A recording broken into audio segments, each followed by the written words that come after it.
जो मेडिसिन खाए हैं उसमें क्या देख रहे बताइए। वो काफी काफी हद तक सर इम्प्रूव हुआ है और अभी इरेक्शन काफी अच्छा सही से हो रहा है और टाइमिंग भी पहले से बेहतर है सर। ठीक है। ठीक। हाँ जी। तो प्रॉब्लम ये हो रहा है सर, वो जब भी इरेक्शन हो रहा है ना, फिर वो थोड़ा सा वो चिपचिपा आ रहा है, वो थोड़ा सा आ रहा है। वो नॉर्मल है, वो थोड़ी बहुत आएगा। अच्छा अच्छा। और कमर में थोड़ा सा पेन है, थोड़ा सा स्टिफनेस। अच्छा जी ठीक है, तो आपको हर एस्पेक्ट में आपको इम्प्रूवमेंट हुआ है, यानी आपका हाँ जी जी जी। इरेक्टाइल डिस्फंक्शन, लिबिडो, टाइमिंग, हाँ जी मॉर्निंग जी। इरेक्शन, सब में इम्प्रूवमेंट हुआ है आपको। हाँ हाँ बिल्कुल बिल्कुल बिल्कुल बिल्कुल। ठीक है, ओके। जी ठीक है, आपको आगे का मेडिसिन भेज रहे हैं। ठीक है, ठीक है सर, थैंक यू। नमस्कार दोस्तों। अभी आपने जिस पेशेंट का आवाज़ सुना, इस पेशेंट को क्या क्या प्रॉब्लम्स है और हमारा ट्रीटमेंट से कितना इम्प्रूवमेंट हुआ है, इस बात का आप लोगों को पता चल चुका होगा।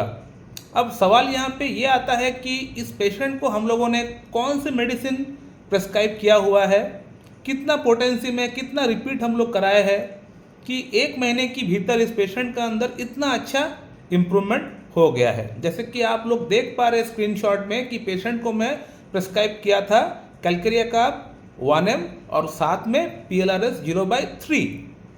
अब यहाँ पे बहुत लोग ये सवाल करेंगे, मुझे पता है, जो लोग जूनियर डॉक्टर से या फिर स्टूडेंट से या फिर होम्योपैथी में जो लोग रुचि रखते हैं, तो वे लोग क्वेश्चन करते हैं मुझसे कि सर आपने इस पेशेंट को ऐसा दिया, इस पेशेंट को ऐसा क्यों नहीं दिया। तो क्वेश्चन करते हैं मुझे, जो कि मुझे अच्छा भी लगता है।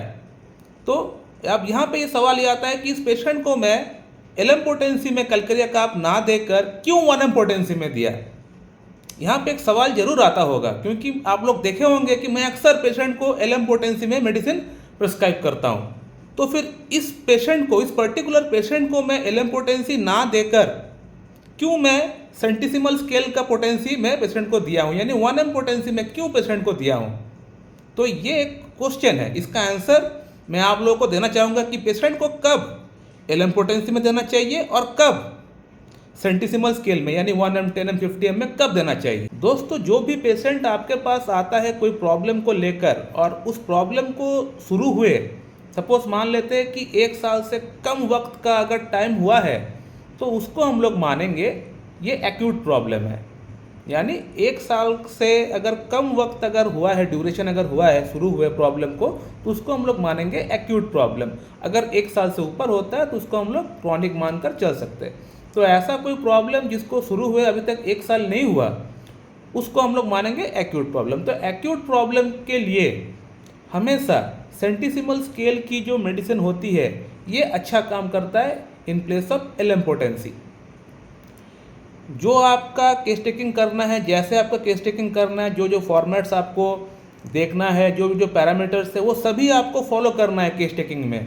वो सब कुछ आपको देखना है। देखने के बाद जो दवा का सिलेक्शन आपको करना है, जो करने का आपको इच्छा हो रहा है, जो मन हो रहा है आपको, वो दवा आप करिए। लेकिन LM पोटेंसी में ना करके अगर उसको आप सेंटिसिमल में करेंगे तो ये बेहतर काम करेगा, अच्छा काम करेगा, ऐसा देखा गया है। क्योंकि एक्यूट केसेस के भीतर वही दवा, जो दवा आप सिलेक्शन किए हैं, वो सेंटिसिमल स्केल में अच्छा काम करता है in place of LM potency.